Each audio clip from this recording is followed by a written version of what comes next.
On paper ఏమో strongest team, ఇంకా గ్రౌండ్లోనేమో worst performance. అసలు ఎంఐకి ఏమవుతుంది, ఎందుకు మంచిగా పర్ఫార్మెన్స్ చేస్తలేదు? నెంబర్ 1 వచ్చి తిలక్ వర్మ ఇంకా సూర్యకుమార్ యాదవ్ ఫామ్. అసలు తిలక్ వర్మనేమో ఒక్క మ్యాచ్లో కూడా మంచిగా ఆడలేదు. ఇంకా సూర్యకుమార్ యాదవ్ ఒక డీసీ మ్యాచ్లో మంచిగా ఆడింది, కానీ రన్ రేట్ ఏమో అంత మంచలేదు.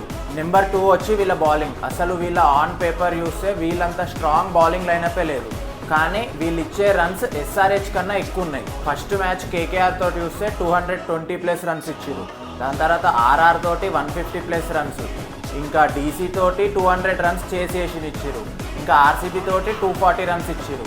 ఇన్ని ఎక్కువ రన్స్ చేయడానికి మెయిన్ రీజన్ వచ్చి బుమ్రా ఒక్క వికెట్ కూడా తీయకపోవడం. ఇంకా వీళ్ళ స్పిన్నర్స్ ఏమో ఏం బాగాలేరు. అల్లా గజఫర్ ఇంకా శాంట్నర్ అంత మంచి వికెట్స్ తీస్తలేరు. వికెట్స్ తీయకపోవడం వల్ల ఏమవుతుందంటే ఆపోనెంట్స్ టీం మీద ప్రెషర్ క్రియేట్ అవుతలేదు. ఇంకా వాళ్ళ బ్యాటర్స్ మంచిగా స్ట్రైక్ రొటేట్ చేస్తారు. మీరేమనుకుంటున్నారు, ఎంఐ ఓడిపోవడానికి రీజన్స్ ఏంటివి?